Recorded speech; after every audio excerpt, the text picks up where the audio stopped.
All We're right. motherfucking back. It's a good start. Welcome to another healthy dose of C to the C. It seems like there's some things that are hot off the press and will be hot off the press, I guess, in the coming days. So just wanted to say, yeah, we just had a few Soon to videos be come off out the recently. press. Yeah. Soon to be depressed, some would say. Um, just wanted to say, yeah, we released that video on the my thoughts on the real estate market. Seems like there were a lot of listeners there and some commentary going on. Always appreciate that. And Tyson and I, not together but separately, saw Dune 2. So we were thinking of just like bringing up Dune 2 in an episode and what we thought of it, but we just did a full-on review like we did with the Mario movie, and Yep. We go like really super in depth in this one. So I don't know if yeah. we go as in depth as we'd like to be on what we liked about the movie. I'm not a true Dune head, but I certainly enjoyed talking about it and did enjoy the movie. But yeah, we got some things going on here. So thanks for listening. And yeah, I mean, we do. What do I even say about Ari at this point? You know what I mean? You know, like you are. You know what, you Ari fans out there? Why don't you show yourselves? Why don't you speak for him? Yeah, All the people who always, it's easy for you guys to listen to Ari, but then when we have to deal with him, it's a whole different story. You realize that, right? So yeah, and it's just like, oh, he's so funny when he goes on these skits. So he doesn't even care about you. He doesn't even care about you. Like, where is he? He's completely missing. So we confirmed that he was alive 3 weeks ago. So we at least know that there's a legible pulse on this planet of someone that might be him. But other than that, he's in the ether. So you know what? In honor of him, we're gonna start off with one of his favorite subjects. So Tyson, do you have anything before I lead in with this? I did, but I forgot what it was. So let's go with what you have. Okay, fair enough. If you think about it, let me know. But one of Ari's favorite subjects is, and he has a vast library And a to notorious back reputation it up. for. Yeah, for posting it, is homosexual relationships between African American men. And as amazing as it sounds, that's been a main news story over the last month when it's been that popular music producer, what is it, Sean Diddy Combs / P Diddy, and I think eventually he wanted to be known as Diddy, revealed that he didn't reveal, it was through leaks and court documentation, had engaged in some homosexual relationships with some popular black Dude, you want male to talk about dropping stars. info? This is like fucking WikiLeaks, but for gay black guys. And this is Ari. the Podesta Papers, yeah. Yeah. Well, it really has been shown to reveal that he was the Epstein of the black music industry, because he's set up cameras all over his parties, and there's a really questionable one with Justin Bieber where he's picking his head up and it looked like he was giving fellatio to a popular football player named Odell Beckham Jr. He like picks his head up and his eyes are all glazed over and he's like, what? And it looks like he was definitely What the fucking fuck? someone's dick. Yeah, like, Odell was swagging out on Justin. No, Justin was swagging out on someone else from what I saw in the video. He was swagging out on Odell Beckham Jr. So please Wait, don't Odell come was after receiving? No way, fuck off. Yeah. What? Really? Are you Damn. serious? Do you think Justin Bieber's got twink written all over him? You think he's the one who's like, yeah, like, get on in there, large African American football playing male? Like, are you kidding me? He's the one who's servicing, if I were to guess. You know? Oh, no, I thought Justin was receiving Odell. No, I'm talking about fellatio. Like, he was, you know, Okay. sucking on his, you know what I mean? Sorry, not Odell wasn't sucking on Bieber's, you know what I mean? Whatever that may have been. So we're off to a great start with this one, but it seemed like P Diddy not only was using entrapment schemes, but he also might have been gay himself. Which also, I don't even understand why that's a big. I mean, there is a lot of homophobia within the rap community, but I mean, it's mostly white people listening to a lot of this music and they don't care if you're gay. So I don't even understand how it's an entrapment at this point. But this is kind of playing into something that I've brought up intermittently on a lot of past episodes, is that homosexuality is pervasive within rap culture.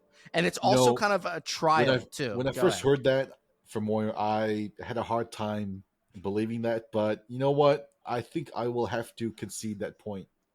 At this, I think I will have to finally concede that it, dude. There's so many fucking people that are gay in hip hop. What the fuck is this? So there's two ways to look at it, and I teeter between the two.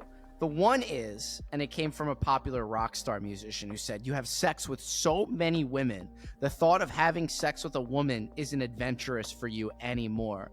And the only person that can match the intensity is another man. So the gateway to being a gay famous musician may come from having copious amounts of heterosexual relationships. So that's one of them. The other one, which I'm leaning more towards, is that, well, there's a secret third thing too that I'll bring up too, but these are the main two.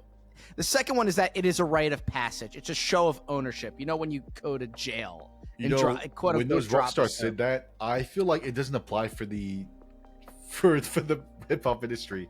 I feel like that doesn't apply. I think these guys are they're just fully gay. You know, like they're gay from the start. Am I wrong? Or the rappers or the yeah, musicians? the rappers. I thought you were trying to say that, yeah, they're a bunch of sissy white boy dude, musicians. Of course they go gay. I can't picture Drake having sex with so many women that he's eventually going to be like, you know what? I'm going to fuck a man. Like, I can't picture that. I love how your idea of the masculine rapper is Drake. He's like he should be proving my argument that most of them are probably. Did you ever see the video where he talks about his alter ego, which is a Hispanic woman? Her name is like Anita Max Wynn. He goes, Anita Max Wynn. Like, okay, that's your straight heterosexual rapper. He's comfortable with his fucking sexuality, dude. Well, he has he's like secure. space fun afro hairstyle. Why'd you turn 360 degrees and walk your toxic masculinity out? You know? Yeah, exactly. I guess that's what I'm doing. But the second one is, I think it's a trial by fire. So when I talk about Lil Wayne and Birdman, I think Birdman obviously had sex with Lil Wayne as a form of ownership.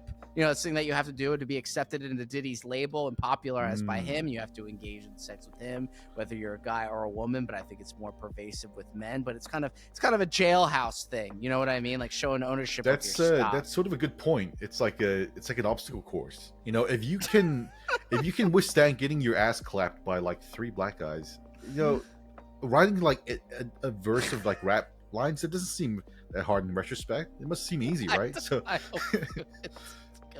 This is your favorite kind of video game, isn't it? You know, black ass clappers for. No, it's like someone that was forced to run an ultra marathon, and then the next day he's like forced to like run a 5K. It's like, oh, okay, well, yesterday I got swagged on by Diddy. Today I got to write some raps. I think it's more of showing I own you now. You know what I mean? Like you're my bitch. It's like making someone your bitch. You know what I mean? So that's what they do in the industry. You know, to kind of prove that. So those are the main two that were kind of crossing my mind, and I just think I've been saying it for a long time because to me it was somewhat obvious. Oh, and the third point was I think that a lot of rappers, and you talk about actors too. So people think about really tough. They think about like gruff, tough actors, for instance. You know, you think about the guy who plays Harvey in Suits. You imagine him as this masculine guy, but when you see him off camera, he's like a dainty theater kid. That's the case with people like Pedro Pascal as well. You know, or Jacob Elordi is another people view as like an attractive male star. They're actually off camera glorified theater kids. To be rappers in these industries, you think of someone like Usher, who is gay for sure. When they get to these positions in life, in order to get to them, you have to be a performer. And to be a performer, you have to be a little bit effeminate. You kind of have to be a theater kid. There's some guys who got there just by being straight ballers, like 50 Cent. I don't think he's gay. But there's other ones where, you know, you want to see an R&B or kind of like eccentric rappers where you think to yourself, you can't get to this point unless you're a performer. And there you gotta be a little bit gay to do that. I'm not sure how I didn't see this before, but like the way that Usher dances, of course he's gay. Like, what was I thinking before that? What the fuck? Like, there's no way he's straight. Like, dude. We might have talked about it off this show or maybe on it. I can't remember, but there was a famous actress, Keke Palmer, who was dating this whose boyfriend publicly castigated her for wearing a revealing Rightfully so, dress. by the way. Yep. Well, what happened later? I won't argue with that one. I won't argue that one with you again. No need to relitigate what's already recorded. But there was a recording that was leaked by the boyfriend where Keke Palmer's yelling at him, and she's like, "Why are you getting jealous about me hanging out with Usher? Usher's gay. Everyone knows Usher's gay." Wait, she said that? Like, yes, yeah. She's like, everyone in the industry knows that Usher's gay. Come on now. And you saw that Twitter video that came out of P. Diddy and Usher like dancing, like kind of making a recording of them dancing next to each other, and they're all super sweaty but not wearing gym clothes or bathing suit. And I'm like, oh, they just got done doing it big time. You know what I mean? So they were dropping verses in the room, right? Yeah, they were just spitting that real game in one way or another. Did you hear the leaked audio between Diddy and Meek Mill? No, what was that? Is it them having sex? Yeah. Oh, I read the description of it and had the better peace of mind to not click it. You know what? I'm gonna send you that audio clip after we finish recording, and you know what? You'll have to see it. You don't want to do a live reaction? You want to hear it now? Okay, I'll send it to you. Do you have it? Yeah. Pulled up. Yeah. Oh, of course you have that one on speed dial. So. While you're looking for that, I will say it is funny to me that the biggest news story to come out of P. Diddy running a generational entrapment scheme and also potentially raping underage people is that Meek Mill is gay. Like, that's what everyone's focusing. They're not talking about Diddy at all. They're just talking about, they're like, Meek Mill's gay, by the way. And I'm like, why is that? First off, I don't know why Meek Mill is super popular. I never understood that, why he's in the pantheon of He rappers. had one good rap song. That's it. Okay. One good song. And now he's supposedly like in the pantheon of like rappers. No, he's not. He's shit. Yeah, that's what I don't get. But for some reason, but he's also doing that doth protest too much act where he literally went on like... What? Only Meek could serve up fucking the first Tate W in like a long ass time, dude. Did you see his interaction with Andrew Tate? I didn't see the interaction, but I was gonna say he went on a 20 tweet tirade talking about how much he loves pussy. He's like, I love it so much that I walk 20 miles for it. And I'm like, all right, bro, this is not how a straight guy would just ignore all of this and just go be with a woman. Instead, he's like tweeting up. Imagine like a fully grown man tweeting up a storm about how much he loves it. I'm like, yeah, that's your Aaron Rodgers moment where you're like, I really, really like girls. Like, sure, bud. Okay. No, what did he say? What did he fight with Andrew Tate about? I didn't see that. So Andrew Tate quote tweeted Meek Mill and he just said, "Why are you gay?" And then Meek Mill immediately went on the defensive. He's like, "You know what? Aren't you like a fucking sex trafficker?" You're trying to post like all these court documents, and then Andrew Tate was just like, "I just asked a simple question: Why are you gay?" Yeah, when you're letting Andrew Tate is kind of a relic of 2023 at this point. So when you let him come back around and take another swing at you, you know you're really messing up. Best ignore that. But speaking of Meek Mill, I just sent you the audio. So why don't we do a live reaction? Yep. So I have my audio turned up, and I'm just gonna give it a little play here. So it says. The tweet. Nah, why they be saying this is a leaked audio of Diddy and Meek Mill's sex tape? If this is true, Diddy is clapping them cheeks to smithereens. All right, what I'm gonna do is play this, and then you can hopefully you can overlay it like into the audio when this comes out. So here we go. I'm just clicking play now. Oh no!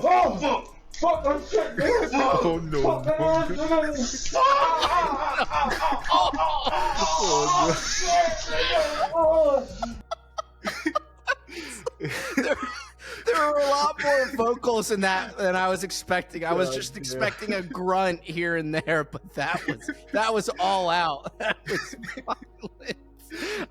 I've never had any that sounded like that. I must not know how to pleasure someone. That was out of control. Meek Mill's famous song, it's titled "Dreams and Nightmares," and I think I'm gonna get some fucking dreams and nightmares from that. That one alone, dude. Holy shit. That is out of control. so I was not prepared. I just thought you would hear some noises of like the clapping sound, but no, there was some violence. Has it been proven? I have no idea. But It doesn't matter. It's canon in my head. it's your gay black male sex head canon has been official. I guess head canon is probably not the best choice of words. You know, it's like people that that want to get into reading, and people always say like start with the Greek canon. It's like this is the foundational Yes, start with the Greeks. Yeah, if you want to learn about the rap industry, start with the Greeks. The Greeks in question. Where's it going on? The Smithereen audio canon. I love that term, to smithereens. That's so ridiculous. That's like a pirate or something. Like, oh my god, that's out of control. But to me, and this is kind of the case with Epstein too, because I like to fashion myself as an Epstein hipster. I knew who he was like 12 years ago. With P. Diddy, this is all coming into the public consciousness now, and this kind of lends credence to my theory that people don't talk about these events on a massive scale until they're allowed to. You know, everyone's known for ages that P. Diddy is reprehensible, shady, and strange. But we're just talking about that now for some reason. I don't know why, probably because that case has been filed, but it has been long known. You know, I always wonder how things are able to stay bundled up like this. But the person that kind of comes to mind when a lot of this is brought up is, and when you talk about effeminate showmen rumored to be gay, popular rappers, take someone like Tupac, for instance. He had to have been gay. If you see some clips, yeah, or at least he was a gay guy who had sex with women. Maybe there was something a little bit. I feel like out of there. all the rappers, he's the only one that was straight. I'm sorry, between Drake and Tupac, you have the worst gaydar ever. Like, what makes you think unbelievable. Tupac was gay? Just look at clips of him. He there's one interview where he's sitting there like waving his hands all dainty, and like he speaks articulately to the point where it might be a little bit effeminate. And he talks about, he like bashes women in this way that kind of comes off not like a gangster, but just being kind of a misogynist in a way that gay men can be sometimes. So I mean, they are the OG woman haters, aren't they? So yeah, but yeah, I don't know why it's taking people so long to figure this out. Did you ever see that clip of P. Diddy dressing up as the Joker and laughing for Halloween?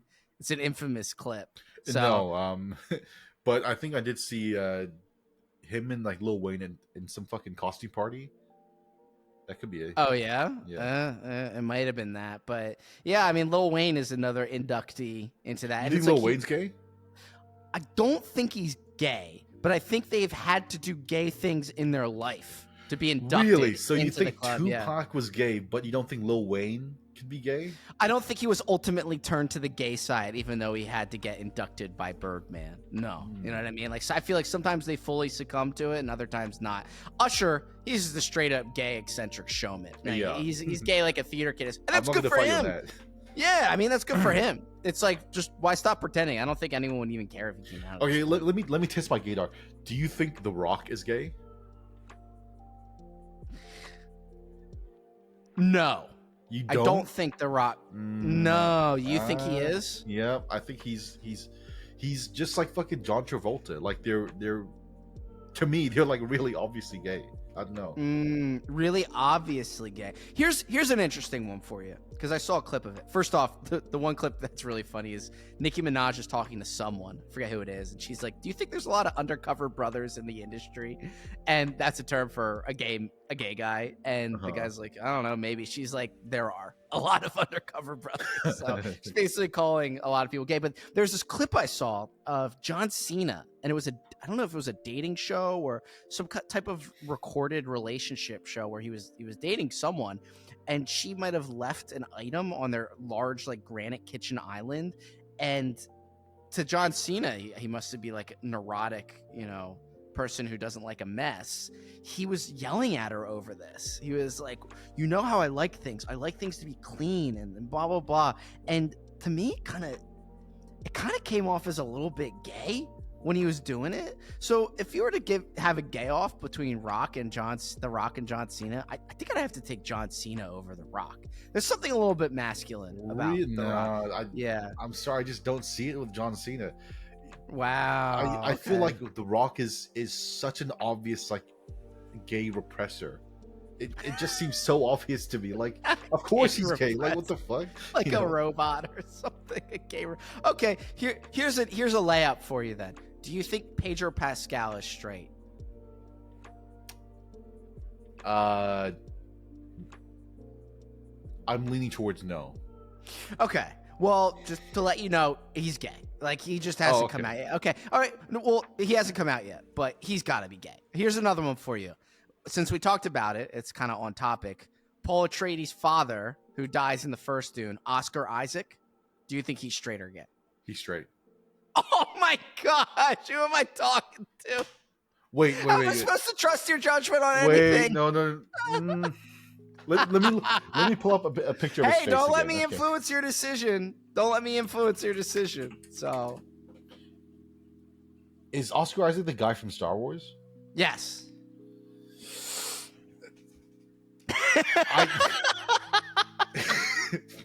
I don't know why, but when I look at his face, I kind of see Josh Brolin a little bit, and I don't think Josh Brolin's gay, so I don't think he's gay as well. I don't think he's gay either, but I'm starting to think he is because he wrote a poem for everyone on the set of Dune, and it's really lame. Like, why are you doing that? But whatever, maybe it's just a minstrel, and I'm an uncreative loser, so good for him.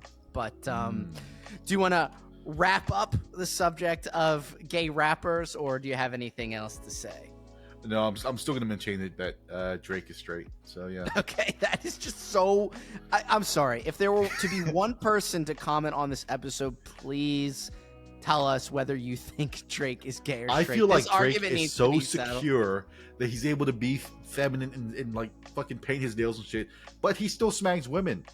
Whereas like The Rock, he's like repressing. He's like, no, I have to look straight. I have to be tough and masculine.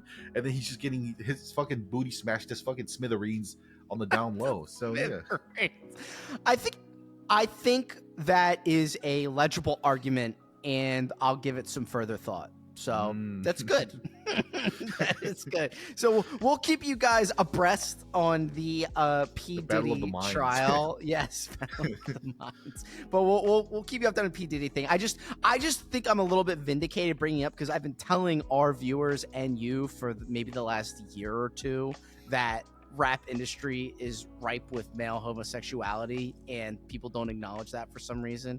And I don't know if it's compensation or initiation, but it is there.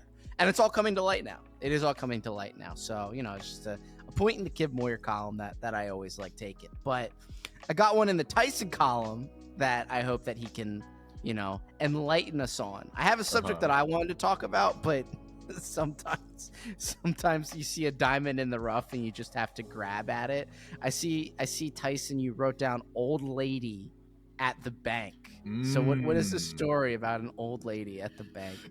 I always reference Lovecraft when I see something bad, but this was truly like a Lovecraftian experience that I underwent a few days ago. Midnight Meat Train. So I went to the bank to do some stuff, and there was this old lady in front of me, and I'm gonna start by saying, dude, she smelled so fucking bad.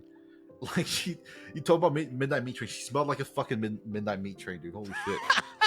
Okay. Yeah. But she just like goes up to the counter, and then she like starts rambling about some random shit. She like looks at this guy's name tag, like says like Jeffy. He's like, hey Jeffy, and then it's like, dude, if that's me at 75, can someone please fucking kill me and just put me out of my misery? Like, I'm trying to be empathetic and think, maybe she's been alone for like a long time and she's excited to talk to people, but like, do you have to smell bad? Do you have to be fucking incoherent when you ramble on about your like retarded dog when you are at the bank for some reason? It's like, damn. Imagine being that person. That must be tough, dude. Holy shit. I tell myself all the time because, as you know, what's the term? Octogenarian. I don't know. I'm describing old people. I hate old people. I can't stand them. They're insanely rude. They think they're allowed to do whatever they want. They hate you for being young and are somewhat resentful. They were also gifted just a bountiful economy that let them prosper into their old age and retire to the point where they can go into banks and annoy people. I don't think I'm going to have that luxury. On top of all of that, they're just completely inconsiderate of the world around them, which I already might have mentioned. So I think to myself, when I see old people doing annoying things like what you're talking about, I just say, I really hope when I get old, I'm not like that. I'm going to try as hard as I can to, but like also when they talk and bobble their heads while they're talking because they can't control their heads anymore. If I start doing the bobblehead thing, I'm going to have to find a way to, I can't commit suicide because that's sinful and wrong, but I'm going to have to find a way to die real quickly through a risky circumstance. If I start doing the annoying head bobbling thing and I'm just talking to people and I'm being annoying. You might accidentally take 50 aspirins at one go. You know? Yeah, I'm like, oh, I'm old. I forgot I was doing that. 50, I just swallowed 50 aspirins, I guess. But the smell thing is another element there that, you know, it's just another annoyance that they've found that they can just unleash upon the world. They can't. You know what's funny? When she came up there, one of the staff employees was telling the other one, "Oh, hey guys, this is Janice," like pointing towards the old lady, trying to be like nice to her. Which implies like she's done this before, like it's a regular occurrence. Can you imagine being a fucking employee and just like some old insane retard just comes in, "Oh, my dog," like every fucking 2 days. Oh, well, you know the best part is that they view those people that work there as they are their victims, and in their minds, those people who are working have nothing better to do than listen to their old ass talk about nothing, because they're narcissists as they get to their old age. As they get closer to death, they start to think about their lives more and more, about how they should be more appreciated in their life because they're coming to grips with their humanity.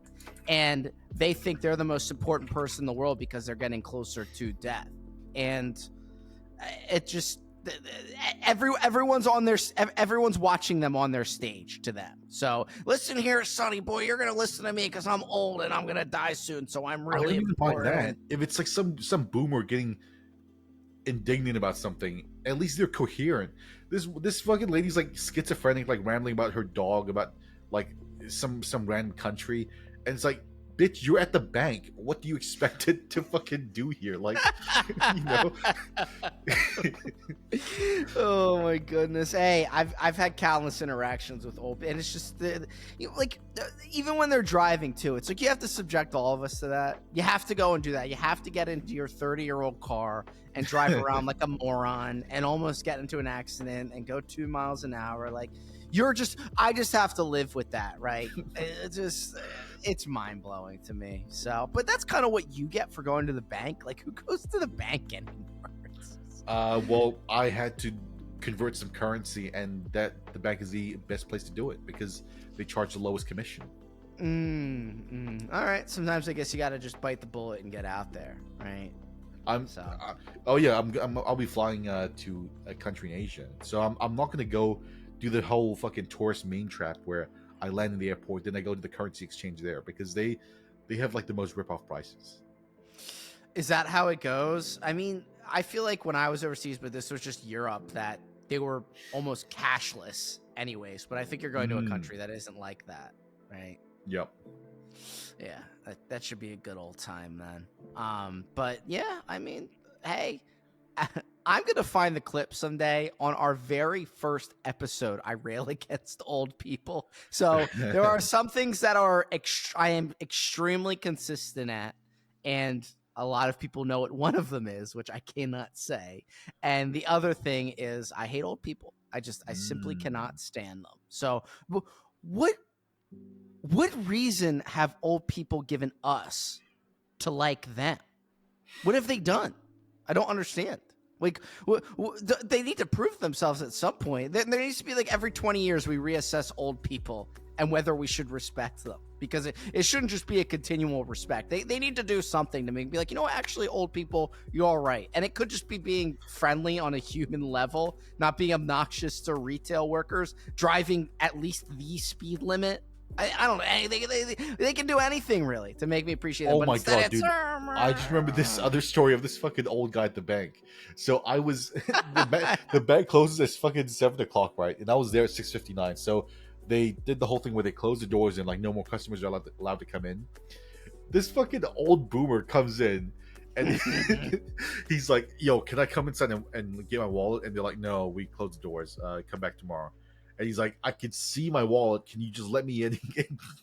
Let me get it." And they're like, "No, for security purposes, we can't do that. You know, you should have just picked it up. Just pick it up tomorrow." And then he starts fucking raging out. He's like, he starts going off at the fucking Asian staff people. He's like, "Why you fucking ruining this country? You should go back to your own fucking country, you fucking faggot," and all that. And then I was there. I was trying to withdraw some cash, and then because they were like doors separating us, I did the fucking jerk off motion towards him and like laughed at him. And he fucking started focusing his entire attention on me. He's like, I'm gonna fucking get you, you piece of shit." No, you're such a little rodent, but that's hilarious. Yeah, there was one time I was driving down the street and some guy was standing at a crosswalk and he wasn't moving, and then obviously the second I decided to drive forward, that's when he thought that was the best time to cross the street. So I just kept going, and I turn and look in my rear view, and he stops in the middle of the crosswalk and looks at me with both his hands out, and he looks like the one gay guy on Modern Family, the fatter one, not the redhead one. Okay. Yeah, he looked exactly like that. And I just said, I think I just stuck my head out the window and I said, "Fuck you," and then another word that I can't say, and he just shook his head and walked back across the street. I'm like, so you see a car in front of you at a stop sign and you don't move, and then once I move, that's when you decide, yeah, it's time for me to cross the street. It's just because you're old and you literally wanted to create that situation. You wanted to make a situation where you could get indignant and upset, because you're an annoying old person who thinks the world revolves around you. Either and that, or you're literally so retarded that you don't understand that you have the right of way as a pedestrian at a stop sign. Like, if you don't understand that, you can't exist in society. I'm sorry. Oh, we should do this as a subject at some time. But if you are a human being, and this could be a rail against pedestrians and bikers, anyone, if you are on a road near cars own you in the hierarchy. You're not on the same level as them. Cars are above you in every sense of the word. They can kill. I am in a vehicle that can kill you, and you are not. So you watch out for me. Watch out for me, because I will kill you. I want to kill you. So when people think that they can take on cars, sorry, I got a thing against bikers and kind of pedestrians in general after being in a large city for so long, where they think they're justified in what they do, and that's also it's kind of annoying, because on the other hand, I want cities that don't need to rely on cars at all. But if there are cars there, I'm sorry, they own the road. That's just how it goes. So it's the same way if a giant 18-wheeler is going down the highway, he owns me. That's how it goes. He could clap my cheeks to smithereens if he wanted to. So there you go. But all right, moving on from there. So I see some common threads on this podcast, and one of them is hating old people. Another one that we've jumped into a lot, and we've had whole episodes dedicated to this, is gender wars. Okay, so obviously that's a big part of online discourse now, and there was something that kind of piqued my interest in the gender war recently that got me a little upset enough to kind of bring it up here, and it's that the best NFL player of all time, Tom Brady, has been married for years to one of the most successful supermodels of all time, Giselle. Okay, that it was the celebrity marriage. They had kids together, and that's great. Towards the end of Tom Brady's career, which it's incredible, he snuck out with a Super Bowl on a different team from the Patriots, which was just one of the greatest things to happen in sports history. Towards the end of and he was also the oldest quarterback to ever win a Super Bowl. Towards the end of that career, Giselle said she wanted to get a divorce from Tom, Mm. which, it's upsetting, but people were saying that maybe Tom was paying too much attention to football and not enough to his wife. And he promised his wife he would retire, but he didn't, and played one extra season at Tampa Bay. Who knows what's actually true?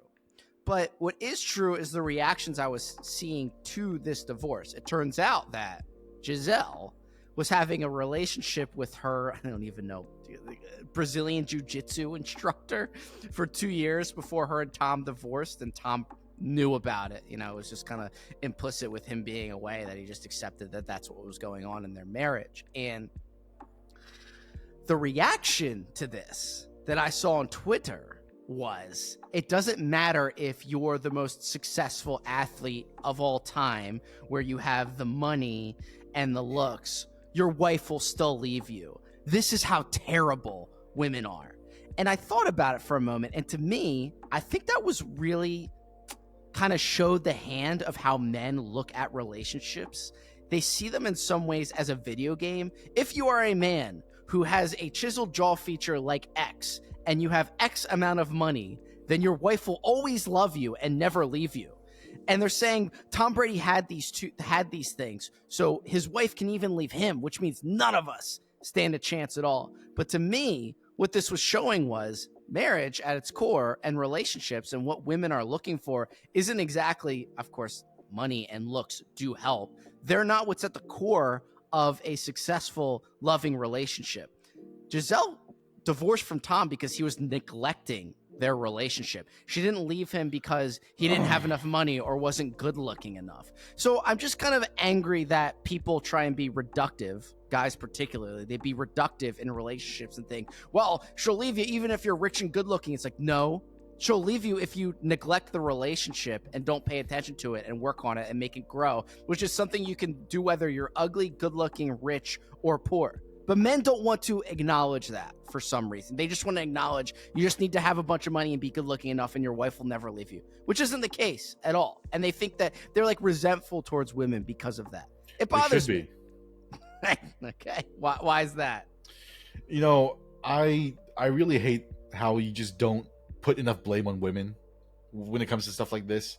Like, you seem to always focus on what the man's doing wrong, and then you just never focus on like what the woman could have done wrong in this situation. Like, okay, men are more logical than women, and women are more like empathetic and emotional, but it's a yin and yang. Okay, like they're two parts of a whole, and just because a guy, like, it's in a guy's nature to be more logical and see X equals Y. So why are you blaming them for that? And also, it's also like sometimes they have to accommodate for the guys as well. If my man Tom Brady is on his grind, he's trying to do some fucking cool shit. He's trying to win his fucking Super Bowl. You telling me his bitch can't keep his fucking legs closed for like 2 years? What the fuck's wrong with her? She's already a success apart from Tom Brady. So also, it's like okay, if you're Tom Brady, you're trying to win the Super Bowl, you're trying to do all this shit. It's like, man, he's not asking for much. He's just asking for you to not be a fucking whore. Is it so much to ask for? Just not be a whore? How do you know that? Well, he's kind of paving the way towards it by being neglectful in their marriage. So that's his fault that she's a whore? He's on his grind. He's trying to do something. He's trying to leave a legacy, but she can't keep her fucking legs closed. So I despise. I mean, his legacy could have been at the expense of their marriage, though. That's what appears to be the issue. So, especially when he said that he would retire as well. I'm saying less about their actual relationship and more about people's reaction to it, that they think because a man is good looking and rich, then a wife should never cheat on him, or a wife should never leave him, or she should be unhappy. You know what? I don't think there's a lot of excuses for cheating in a marriage. Yes, I think that's incredibly wrong. But let's say it was more about a reaction to her leaving him. So I just think it's really disingenuous and annoying and one-dimensional when men think all they have to do is be rich and good-looking and their wife will never leave them, and are neglectful about the parts in a relationship that actually require your attention and care. Conversely, it's also effort. Equally wrong when women think, oh, my fucking fifis are hurt, therefore I get to open my legs up and do whatever the fuck I want. So there's that. Do you think that if you are extremely wealthy and good looking, then your wife will never have a reason to leave you? She shouldn't. Okay. Yeah, I definitely disagree with that because I think there's a lot more to relationships than just being financially secure and having a good looking husband that's never home. I mean, of course, there's some leeway where, of course, I have to be a real person and like connect with her emotionally. I'm not saying there's Sure. none of that, but it's not solely like the fucking task.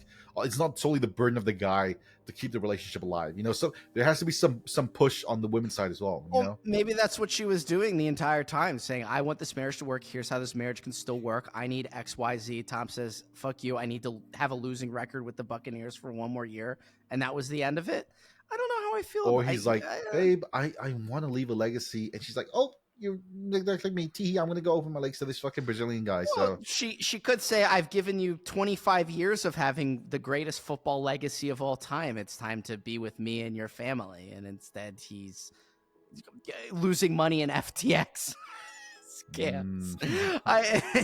A little crypto callback for fans of you need to do another crypto corner, by the way. I think people are hanging out for that. So it is a frustration of mine that I think that there needs to be a lot more nuance paid attention to relationships, and that it isn't just a game. And you know what? I think it's harmful for men to constantly think, I just need to be rich and good looking, and then I'll have the woman of my dreams and everything will work out for me. Honestly, if you focused more on your strengths that may not be that and honed in on those, maybe you're funny, maybe you're caring, and maybe you think of good date ideas. Girls like that stupid shit for some reason, even though it makes me sick to my stomach. Then lean into those instead. You'll probably have better luck instead of saying, like, no, I must be rich and I must be good looking. Then my wife will never leave me at any point. Because I think that there's a lot easier ways to please women, especially in a marriage, than just being superficial. She's already married you at that point. You're already supposed to be in a relationship forever. Getting richer and more good looking isn't going to keep her around longer. They want to be focusing on the parts of a marriage that keep them together, their relationship, spending time with each other, date nights, planning a future together. Getting rich, being rich and good looking isn't going to fix any of those things. And it's certainly not going to keep her around longer. Also, if you talk about someone like Tom Brady, who has been, a top tier athlete for like 20 plus years, just because you're asked to wind down doesn't mean it's that fucking easy to wind down. Like you need to like take time to actually set your mind towards that. If for 25 years all you do is train, play game, and then like try and win the Super Bowl, that's a tough thing to break from. Just because your wife asked you to make this your last season doesn't mean it's that. Like so many NBA players, they said, oh yeah, when I said it's my last season and I quit, I just had depression the next year after because I just didn't know what to do. All I did was train and play NBA games. It's tough. Yeah, I mean, maybe he was a lot of that time or not. I don't know, but I know that she felt neglected enough in the relationship to leave. And I think it's the easy way out to go in the manosphere direction and just say, oh, the girls are bitches and they'll just leave you no matter what. I think there's a lot more to discuss there, and probably a lot for guys to learn, and obviously women to learn as well, instead of just being ham-fisted and saying, like, even when you're rich, they'll leave you, boo-hoo, I hate women. It's like, well, that's not fixing the divide you're having with women. That's not fixing the problem that you want to get past, okay? So why don't you have a more nuanced conversation, and you can connect on these differences and be with women. That is what you want at the end of the day, right? And I'm actually not convinced by this with a lot of people. Luckily, we're not touching that video of the women doing the square dancing in New Orleans, the college girls. I'll let that one go. We've already gamed that one out. The Tyson Moyer AIs already gamed that one out. You already know what my argument would be, and I already know yours. So there's nothing to say there. But I just think that instead of being reactionary and putting all women into a bucket, why don't you have some understanding in the situation? You can communicate over it. Or if you just don't care, then stop complaining about it. If you just stop complaining about it, stop being a reactionary. Honestly, stop reacting like a female to it. Maybe that could be the answer. But instead, people would rather get worked up over it and say, oh, they'll leave me even if I lay money. Oh, like, really? Yep. Like, you're the man in this situation? Okay, wow. Yep. And my prescription is sort of the opposite. You got to blame women more. So yeah. What if Giselle was a super successful model, Tom Brady was a not so successful football player, and she was neglecting him as a model for her entire career, didn't pay any attention to him even though they were married and had a kid, and Tom said, I just feel like I'm not getting enough attention in this relationship, and he has a moment of weakness and hooks up with his yoga instructor. Would it be all right then or no? No.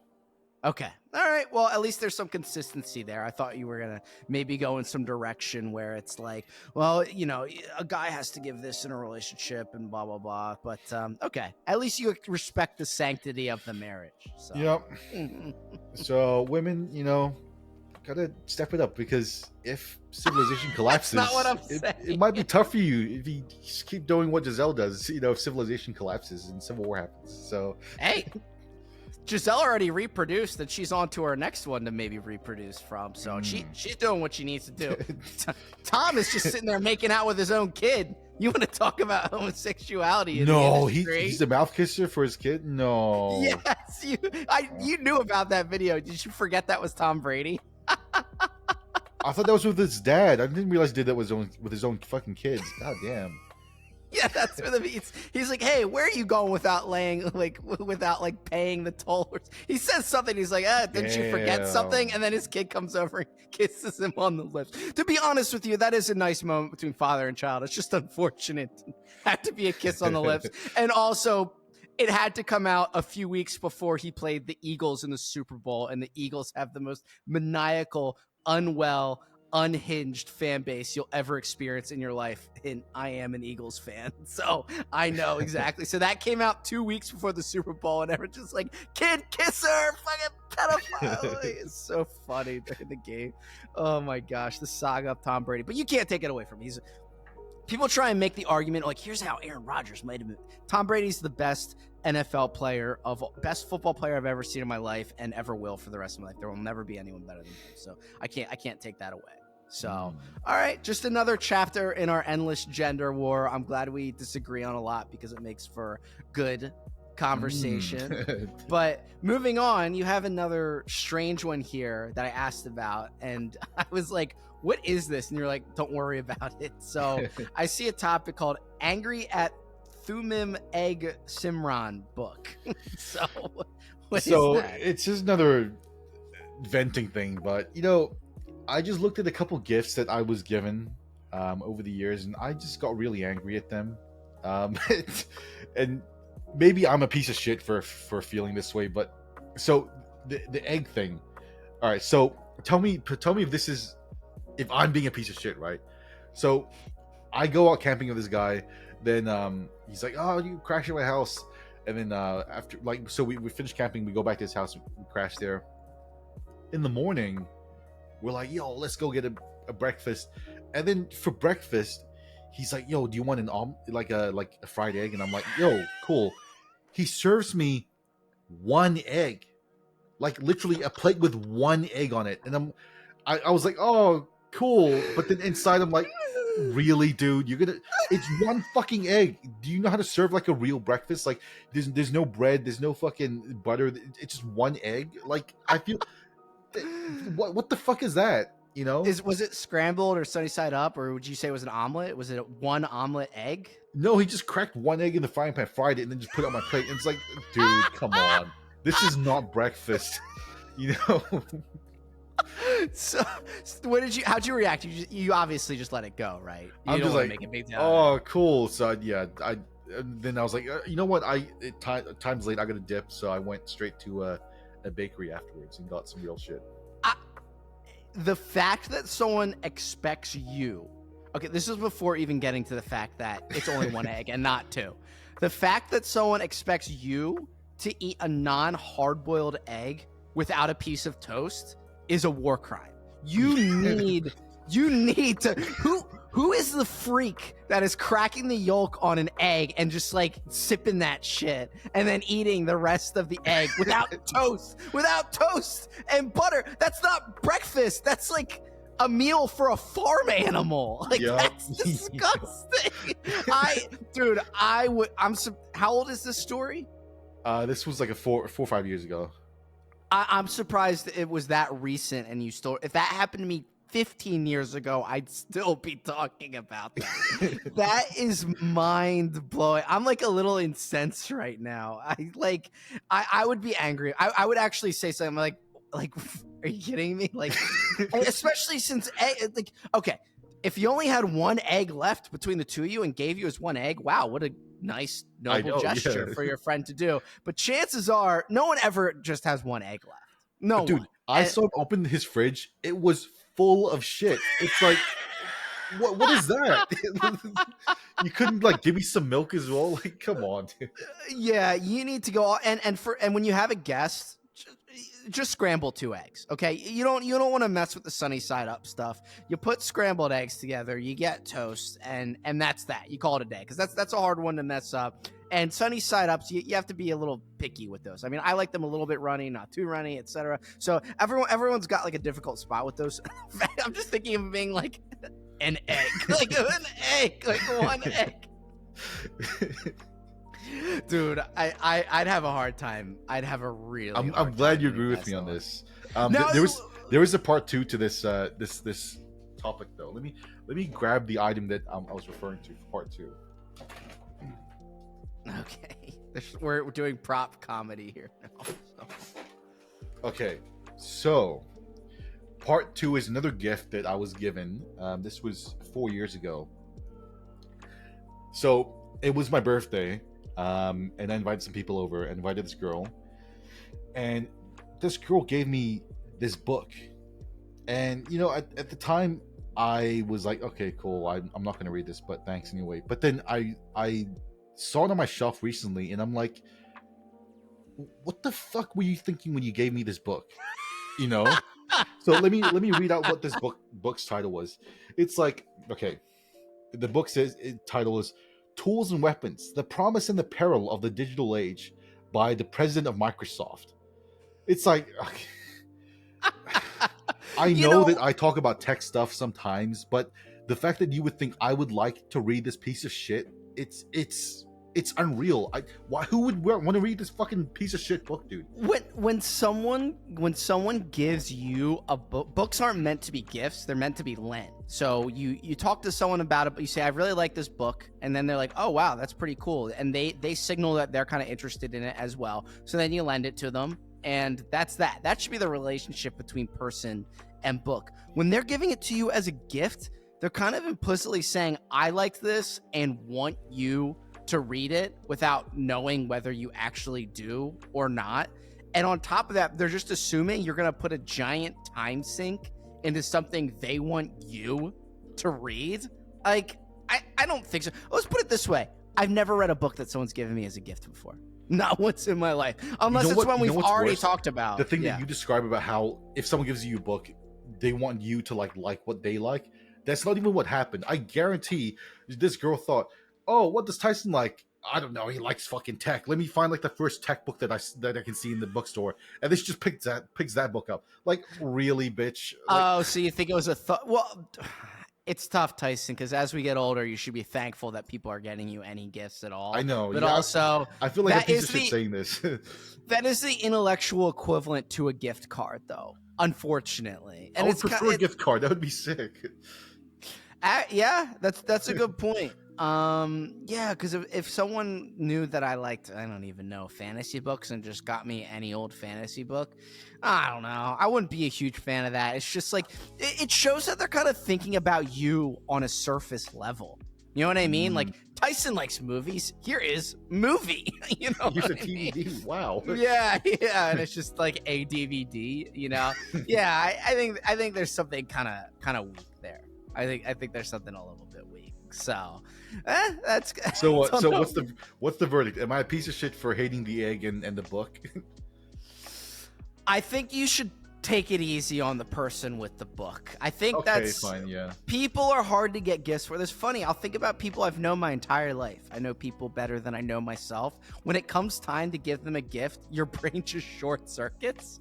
And I have a lot of respect for people that get good gifts, because sometimes people get me a good gift and it's very specific, and I'm like, man, that's really touching. Like, how would you know that at all? That makes no sense. But I would give her some leeway. It's worth complaining about internally, but if you brought it up to her, yeah, Okay, but did you hear the title of the book though?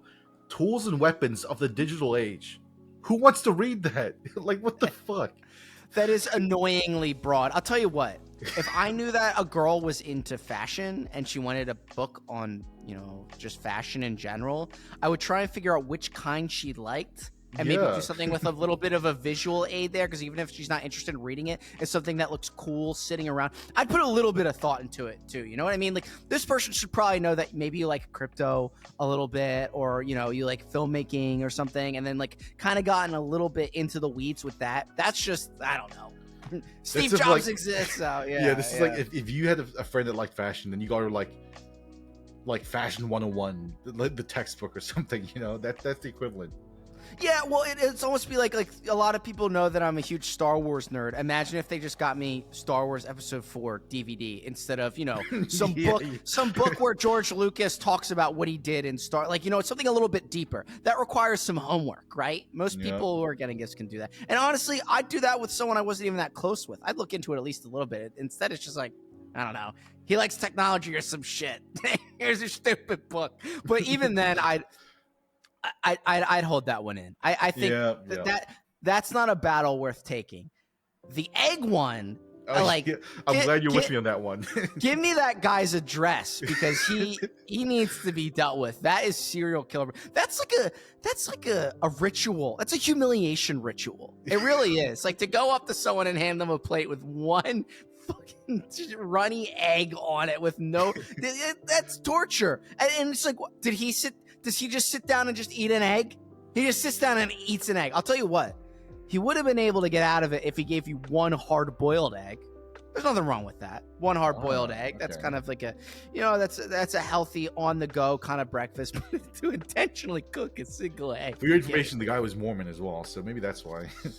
Yeah, there may have been some social ineptitude there, but I don't know. When you think about a Mormon, they're very bountiful in the way they deal with people. It should have just been more like, I would imagine a Mormon breakfast to be hearty. 2 eggs, bacon, toast. You know what I mean? That's why I crashed at his place. I was like, yeah, we're going to have a fat breakfast. Instead, there's just one jiggly yolk on a plate. Kill me now. Oh my God. Man, that's some horrifying stuff. That is some horrifying. Well, that tale as old as time story from a certain message board where someone says, you find a woman like this, what do you do? And it's a woman that's passed out kind of on a park bench, and some guy who'd obviously never some guy who'd obviously never had a relationship in his life is like, you don't need to tell me what happened last night, you just need to eat all these. And it's like, and then I hand her a plate of eggs, and someone wrote it like he was like kidnapping her. I have to eat all the eggs. That is a classic. Someone Google that, or some good things come out of that particular message board from time to time. So that is a classic. But we're rounding up on an hour here, so I think I'll tone us down. You go prepare for your great journey. I'm gonna do some research on your egg friend, see if I can make him pay, because I'm not ready to let that one go along with you. So, you got any closing thoughts? Just a really short thing on history YouTubers. I sort of realized that they're kind of pussies. They're people that are incapable of having any opinion themselves.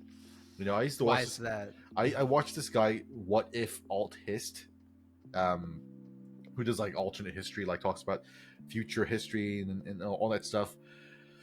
He got a little bit of heat because he's slightly conservative, and then he just immediately pivots to being like fucking leftist. It's like, okay, you have zero conviction, dude. You're such a fucking pussy. It's unreal.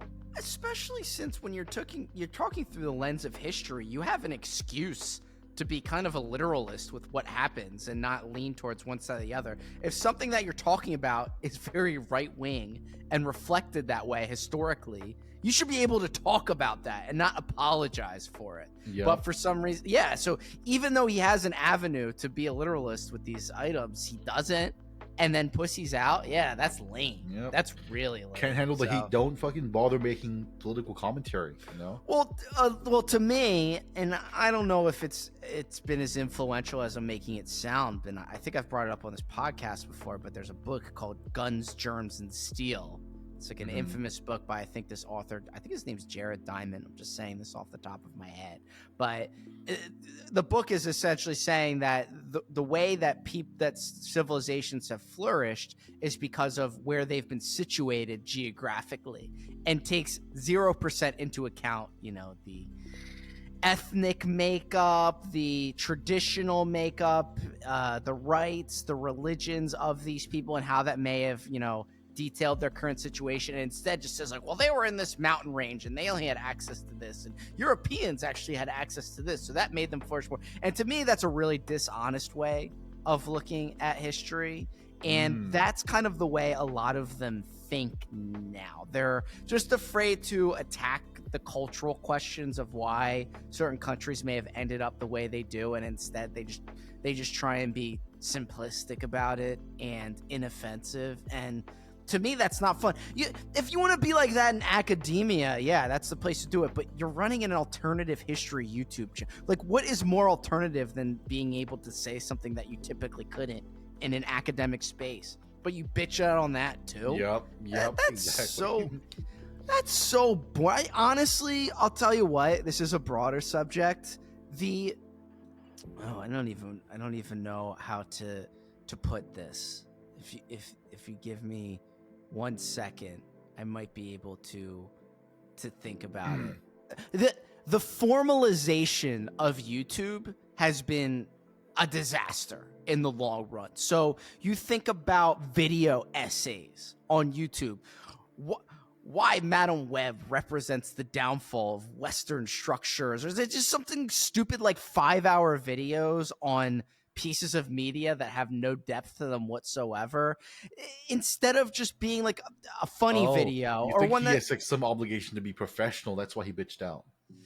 Well, yeah, I think that's kind of something that's just infected YouTubers in general. Imagine if that person that had that alternative history channel were a little bit more casual about it and kind of inserted. The whole point of doing these things on YouTube is being able to be opinionated, where you can't be elsewhere. So why do you have to sterilize it?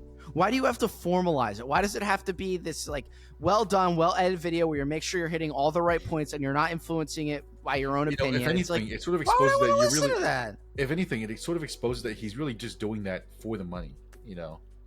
Yeah, that too. But if I want sterile opinions, I'll just listen to the news or traditional media or academia. The whole point of platforms like socialized YouTube is so you can have opinionated people making interesting points about history, movies, anything. But instead, they want to like NPR it. They want to make it like public access television, like incredibly boring. And it's just like, man, you suck. Like, I can't believe that person you're talking about apologized for it. That's so lame. He didn't even apologize. He just like did a hard fucking pivot to being like a leftist now. He's like, really? Is it that obvious? Yeah, it's really fucking obvious. What's the channel called? What if alt hist? Yeah. What if alt hist and it's all Look at this fucking community post. It's fucking like his why the 2024 election will start a civil war. How degeneracy will kill some. Oh my god, why do I have to do Of course you're watching this channel. So this is what he looks like. Okay, well that explains nearly everything. Physiognomy Chads win again. Yeah. Oh god. Well, now you have to say that. That makes you no better than him when you say things like that, by the way. He actually looks like this guy who's an actor on the show called The League. His name's like something of Legends.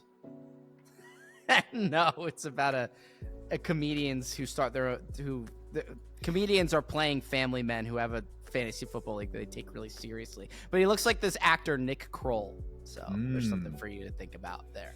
But all right, I think we're gonna wrap it up here. So yeah, be on the lookout for that Dune review, peoples, and Tyson. Have fun on your vacation. I think we'll be able to do a few things while you're away. I will be sending a couple I'll be bringing my mic so we can record while I'm away. It's fine. I'll also do a vlog. I'll think about it. I'm gonna do some stuff. Where are you walking around? Anywhere you guys want me to. No, like what country are you going to? Malaysia and Oh, Bali. okay. No, that'd be interesting. I want to see that. So yeah, well, maybe we'll have a walking around streets of Bali video for everyone. That would be sick. Actually, I want to see that. I want to see that. So do it for me. But yeah, thank you guys for listening. We hope you guys enjoyed this episode. And Yeah. until next time, we are the Contrarians of the Cosmos. Later.